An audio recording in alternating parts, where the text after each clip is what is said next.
Ang bayad sa pagpasok sa Igorot Stone Kingdom ay mga matanda, 100 piso mga bata, 4 hanggang 12 taong gulang, at senior citizen, 80 piso mga bata, 3 taong gulang at pababa. Libre ang Igorot Stone Kingdom ay isang natatanging tourist spot sa Baguio City na nagsasama ng kasaysayan, kultura, at modernong disenyo upang ipakita ang yaman ng kulturang Igorot.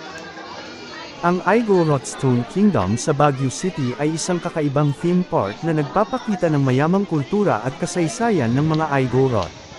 Hindi ito isang tunay na sinaunang Guys, yung mga gusto magpa-picture dito ha, walang bayad dyan. Mag-abot kayo ng cellphone yung mga paakyat, guys. Mag-abot lang kayo ng cellphone nyo dito. kaharian, bagkus ay isang modernong interpretasyon ng isang di umano'y na walang kaharian ng mga Igorot, ang sabangan, na ginawa gamit ang mga bato.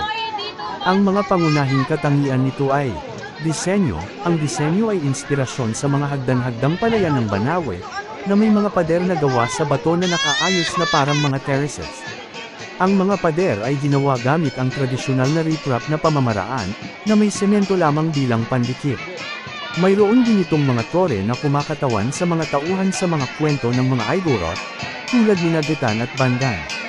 Kultural na kahalagahan, layunin nitong ipakita at mapanatili ang kultura ng mga Igorot, mula sa kanilang mga paniniwala hanggang sa kanilang mga kasanayan sa paggawa ng bato. Isa rin itong pagpupugay sa mga ina ng mga Igorot.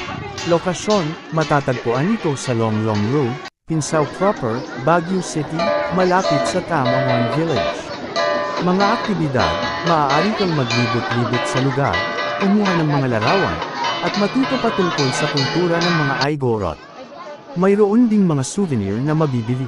Sa madaling salita, ang Igorot Stone Kingdom ay isang natatanging tourist spot sa Baguio City na nagsasama ng kasaysayan, kultura, at modernong disenyo upang ipakita ang yaman ng kulturang Igorot.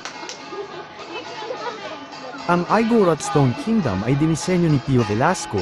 Si Velasco ay inspirasyon ng isang puting kalabaw na kanyang nakita noong 2020, na kanyang itinuring na tanda upang simulan ng proyekto, ang kanyang pangarap noong bata pa siya na magtayo ng mga kastilyo at pader na bato sa Mountain Province ay natupad sa pagtatayo ng Igorot Stone Kingdom.